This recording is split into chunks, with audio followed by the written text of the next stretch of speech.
नाजरीन, मैं हूं बिस्मिल्लाह आफ्ताब आलम और आप देख रहे हैं उर्दू हिंदी नॉलेज चैनल। आइए, जो सिलसिला चल रहा था उसी में आगे बात करते हैं। और एलटी ग्रेड के लिए जो मेरी सीरीज चल रही है उसी का ये अगला नेक्स्ट वीडियो है। और आज का पहला सवाल है कि सर सैयद की तसनीफ जामे जम में किसका जिक्र मिलता है। एक बात याद रखिए, आज के जितने भी सवालात होने वाले हैं ये सारे के सारे सवालात जो हैं वो PYQ होने वाले हैं। और इसलिए इसमें से जो क्वेश्चन आपको नहीं आते हैं वो आपको नोट करना चाहिए। क्या आले तैमूर का जिक्र हुआ है, या फिर आपको याद रखना है कि इसमें मुगल का दौर मुगल का जिक्र हुआ है, या ईरानियों का जिक्र हुआ है, या अफगानियों का जिक्र हुआ है। चारों ऑप्शन आपके सामने हैं। देखिए, अब ये सवाल थोड़ा सा कंफ्यूजन करने वाला भी है। सर सैयद ने जो जामे जम लिखी है, दरअसल इसमें मुगल की जो बुनियादी शुरुआती वंश था उसी का जिक्र इसमें किया है। लेकिन यहां पर शुरुआत में जो मुगल में थे वो तैमूर लंग था, और फिर उसके बाद में मुगल के ही दौर में फरीदुद्दीन है, और बहुत से लोग बादशाह होते चले गए। इसमें जिस बच्चे ने आंसर दिया होगा पहला, यानी आले तैमूर का इसमें जिक्र किया गया है। इसी किताब की तकरीर जो है गालिब से लिखवाना चाहते थे सर सैयद। अब मुगल अगर ये दोनों दिए गए हैं तो आपको आले तैमूर लगाना है, और आले तैमूर अगर नहीं दिया है ऑप्शन में, ऑप्शन के हिसाब से भी हमको चलना होता है, तो हमको जो है वो फिर लगाना है मुगल। तो इस तरह से इस कंफ्यूजन में ना रहिए कि हमको क्या लगाना है क्या नहीं लगाना है। सवाल ये बन चुका है तो आपको मालूम होना चाहिए। इसके बाद में अगला सवाल देखिए। अगला सवाल है नजीर अहमद का नोबेल तोबतुन्निसू जो नजीर अहमद ने जब लिखा, जब ये शाया हुआ तो नजीर अहमद किस शहर में थे। इस तरह के भी सवाल पूछ लेते हैं कि जैसे मुंशी प्रेमचंद का नॉवेल गोदान जब शाया हुआ, या मुंशी प्रेमचंद किस शहर में थे जब उन्होंने गोदान को लिखा, तो वो बॉम्बे में थे। ये सवाल कई बार पूछ चुके हैं। उसी तरह से मिलता जुलता ये सवाल भी पूछा गया आयोग की तरफ से कि डिप्टी नजीर अहमद किस शहर में थे जब इनका नॉवेल जो है वो तौबतुन्निसू शाया हुआ है। में आंसर आप देखिए कि आजमगढ़ होगा सही, या फिर अलीगढ़ होगा, या फिर लखनऊ होगा, या इसके बाद में बिजनौर होगा। सभी का आंसर सही होना चाहिए, फटाफट जवाब दीजिए।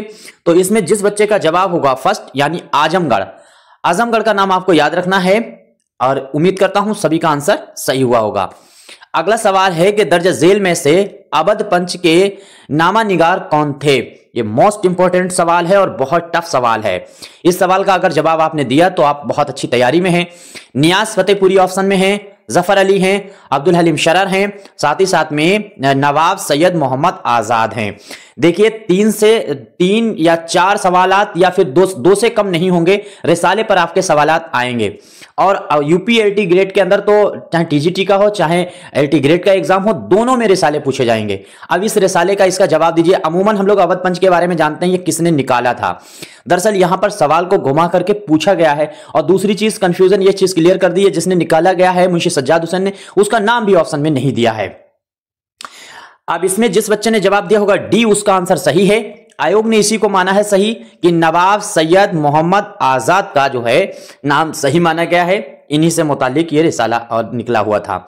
देखिए, एलटी ग्रेड की तो अच्छी अगर तैयारी आप करना चाहते हैं तो अपनी किताब जो स्क्रीन पे दिख रही है शाहीन, इसको आप मंगा सकते हैं बहुत आसानी से। और दूसरी चीज, इस किताब के साथ साथ में कम से कम 250 वीडियो अपनी हैं जो मैंने चैनल पे डाल रखी हैं। उसमें से 150 वीडियो ऐसी हैं जो ऑब्जेक्टिव प्रैक्टिस मैंने कराई है। बाकी जो है इंपॉर्टेंट फैक्ट के तौर पर है। ये 150 आपको वीडियो जो हैं किसी भी सूरत से 15-15, 10-10 मिनट के वीडियो हैं, ये सब देखने हैं और शाहीन का मुताला करना है। आपका 100% जो है ये एग्जाम निकल जाएगा। अगला देखिए सवाल, और ये किताब आपको स्क्रीन पे दिख रही, नंबर भी दिख रहा है, वहीं से आप मंगा सकते हैं। लताइफे हिंदी देखिए कि मुरत्तिब कौन है। बहुत आसान सा सवाल है। काजिम अली जवां हैं, लल्लू लाल कवि हैं, मिर्जा अली लुत्फ हैं, या फिर साथ में आपके सामने जॉन गिलक्रिस्ट हैं। तो इसमें सभी का आंसर जो दिया होगा, ये सवाल पिछले पेपर में हम पूछ चुके हैं। इस तरह के सवाल पूछते हैं। उसमें यह पूछा था कि लताइफे उर्दू किसकी लिखी हुई तसानीफ है, तो लताइफे गलत, उसमें जोड़े को तलाश करना था, तो लताइफे उर्दू के सामने जो है वो लल्लू लाल कवि का नाम दे दिया था, तो ये गलत है। इनकी किताब का नाम है लताइफे हिंदी, ये चीज याद रखिए। और ये किताब ऐसी किताब है जिसके जरिए उर्दू और हिंदी 2 भाषाओं के तौर पर अलग अलग लैंग्वेज बन गई थी। ये चीज भी याद रखिएगा। यहीं से मसला उर्दू हिंदी का उठा, इसी किताब से। आगे है कुल्लियात शाही किसके कलाम का मजमुआ है? तो कुल्लियात शाही फटाफट जवाब देना है कि अशरफ बयाबानी हैं, आपको मालूम है इनके बारे में। साथ में अली आदिल शासानी हैं, एक कमरुद्दीन रासिख हैं, या फिर जो है मुख्तारुद्दीन निज़ामी हैं। तो फखरुद्दीन निज़ामी हैं। इसमें आंसर जो आपका सही होगा, जिस बच्चे ने जवाब दिया होगा बी, उसका एकदम राइट सही है आंसर, यानी अली आदिल शाह सानी का नाम आपको याद रखना है। इसके बाद में अगला सवाल देखिए, सवाल है रजब अली बेग सुरूर जो हैं, रजब अली बेग सुरूर चंद तहकीकी मसाइब, तो मबाहिस, ये किताब आपसे पूछी जा चुकी है। ये किताब का नाम है, आपको याद रखना है, रजब अली बेग सुरूर चंद तहकीकी मबाहिस। ये किताब बिल्कुल रट लीजिए, 2-3 बार एग्जाम में रिपीट हो चुकी है। नकवी की है, नूरुल हसन नकवी की है, या फिर गुलाम रसूल मेहर की है, या फिर जो है खलीक अंजुम की है। तो जिस बच्चे ने जवाब दिया होगा फर्स्ट, उसका आंसर एकदम सही है, यानी हनीफ नकवी की किताब। हनीफ नकवी को थोड़ी सी तसानीफें पढ़ लीजिए। देखिए, मोस्ट इंपोर्टेंट करके एक मैंने सीरीज चलाई थी, उसमें ऐसे राइटरों को चुन चुन के मैंने पढ़ा दिया है जिनसे मुतालिक सवालात तो बनते हैं लेकिन बता पाना बड़ा मुश्किल होता है। तो नूरुल हसन नकवी को वहां मैंने पढ़ाया, उसको जरूर देखिएगा। सानेट में कितने मिसरे होते हैं, उनकी तादाद बतानी है मिसरों की। देखिए, सानेट के आपको याद होना चाहिए, तराइले के आपको याद होना चाहिए, इसके साथ साथ में जो बंद होते हैं नज्म के हैयतें, वो आपको याद होनी चाहिए। ये लगातार सवाल इससे पूछेगा और हर हाल में पूछेंगे।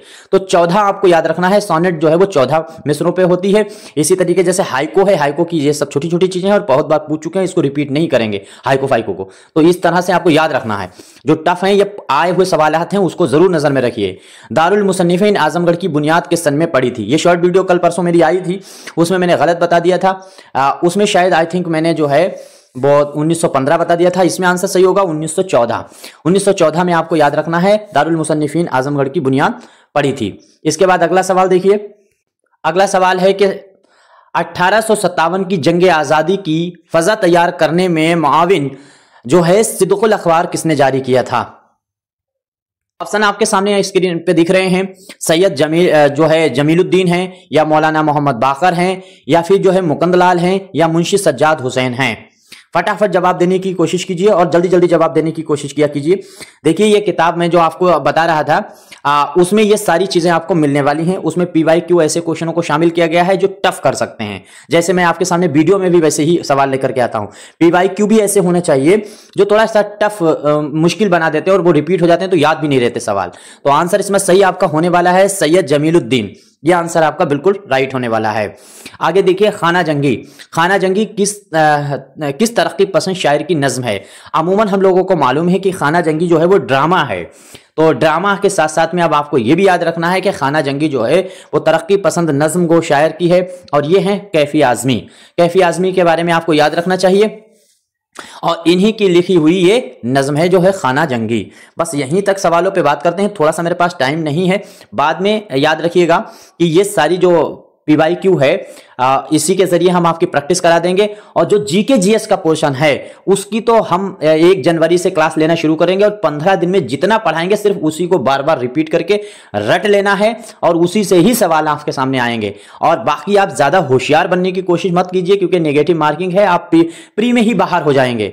आपको जो है वो ज्यादा से ज्यादा उर्दू को पढ़ना चाहिए, उर्दू मजबूत कर लीजिए। हम आपको अगली वीडियो में ये बात आपके सामने आएंगे तो बताएंगे कि जो है वीडियो में कि जो अपने बैकग्राउंड के उर्दू बैकग्राउंड के बच्चे हैं उन्हें किन पोर्शन को मजबूत करना चाहिए, और जो दूसरे मजहब के हैं या दूसरे जो जिनका ग्राउंड उर्दू नहीं है तो वो उनको किस चीज पे मेहनत करनी चाहिए, GK GS पर करना चाहिए और किन पोर्शन पे करना चाहिए, एक स्ट्रेटेजी के साथ चलना चाहिए। बाकी आप स्क्रीन पे बुक दिख रही है, जी चाहे मंगा सकते हैं। अच्छे लगे हुए क्वेश्चन तो लाइक कर सकते हैं ना डिसलाइक।